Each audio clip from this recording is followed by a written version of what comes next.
welcome to Half the Battle. You know, it's been a good long while, so I think it's about time we got back to the comic series. And we'll be looking at issue 59, Divergent Paths. And the cover has both the Cobra Pogo and Raptor on it. This is gonna hurt, isn't it? Also, this cover has no less than 5 new toys on it, 6 if you count Battle Armor Cobra Commander, though that suit was introduced in the last issue, so it's gonna be one of those issues, where they have to advertise as many new toys as possible. The opening page shows Billy, Cobra Commander's son, getting fit with a robotic leg. Yeah, quick recap. The commander found his son in a hospital where he was in a coma and took him to the garage of Fred 7, a Crimson Guard and mechanical genius. Billy conveniently comes out of his coma at the right time, but has amnesia. Anyway, he trips but somersaults into a martial arts stance. I know Kung Fu. This hints to the fact that there's more to his past than is usual. By the way, this comic has like 3 stories, but 2 of them do converge. So instead of tackling them one at a time like I usually do, I'm gonna follow the comic structure this time. So, meanwhile in Utah, the Joes are testing a new toy, some new equipment, the Slam artillery weapon. We're also introduced to Tunnel Rat, who is hiding underground on guard duty.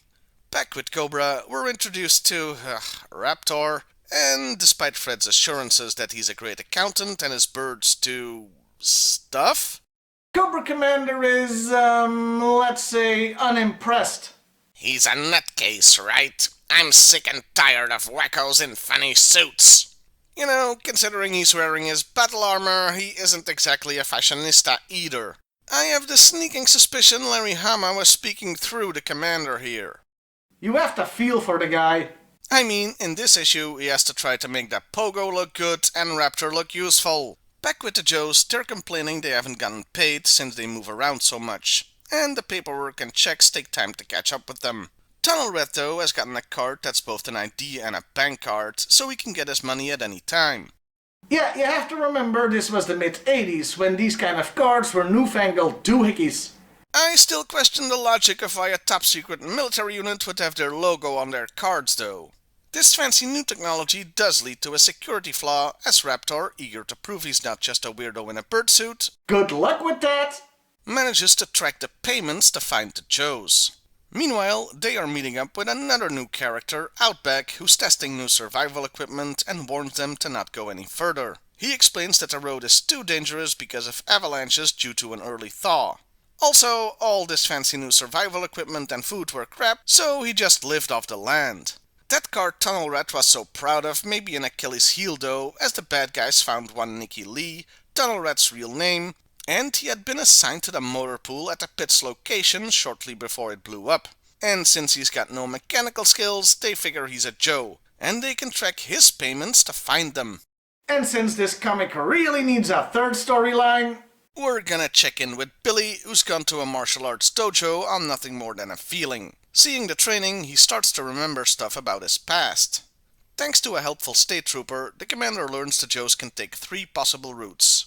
Which means it's Raptor's time to shine by sending out color-marked birds in all 3 directions after showing them a G.I.Joe toy. Okay, it's too small to be the actual APC toy, but this is still pretty on the nose. And speaking of toys, Fred then unveils the Pogo. Oh, joy of joys! Back at the dojo, and I am gonna jump ahead here since it's just 2 more pages with Billy, he sneaks in but is, seen by the dojo master. Yeah, this is the blind master, though he's not named in this issue. He's gonna test the kid, which involves a woman attacking him with a sword. That's Jinx, by the way, so another new toy, though like the blind guy, she's not named in this issue. But we do see she has the Arashikage tattoo, meaning she's from the same ninja clan as Storm Shadow. In the Rockies, Raptor's birds have found the Joes and take a piece of the APC with them, though the Joes do note these are trained birds. You know, Cobra Commander has been acting quite a bit differently these last few issues. But when the Joes have been found, we see a bit of classic CC as he shoves Fred out of the way to take the Pogo for himself to go after them. Later at the pass, one of the Joes says there was just something about those birds that screamed Cobra. No? Until now, Cobra hasn't really had anything to do with birds. I mean, he ends up being right, but there was no reason to jump to that conclusion. Anyway, the battle is joined as the Pogo attacks, being too fast and changing direction too often to get hit. Outback tries to get to the slam while the commander tries to take it out. The thing is referred to here as an anti-aircraft weapon, though the toy doesn't really specify that, just calling it artillery. I guess it could be used for that? Anyway, we get another jab by Larry Hama at the new toy, as the commander says he wants to finish this before he shakes loose all his fillings. 'Cause yeah, operating the Pogo can't be a great experience. Before he can, the Joes head into a tunnel, but he can just hop over the mountain and enter the other side. Unfortunately for, everybody, there isn't enough room in the tunnel for them to cross each other, and the Pogo's retro boosters failed, so the commander barely escapes while scratching the thing up good against the side of the tunnel. Cobra Commander retreating is more of a cartoon thing, but it's nice to see here. So, that whole chase and battle didn't serve any purpose, except to show off that Pogo of all things. And I guess the slam, but that thing didn't get to do much. The commander blames the Pogo for the failure, but accepts Raptor's birds did their job, and are a dependable method for finding the Joes. Yeah, that method never gets brought up again, never mind used. Also, there's this line.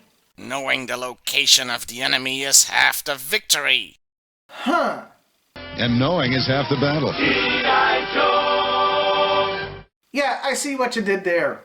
And the comic ends with the commander saying they have the future of Cobra to discuss. Yeah, that and Billy remembering his past should make the follow-up very interesting. Too bad it won't be in the next comic, since that'll have a different story that's completely separate from this one.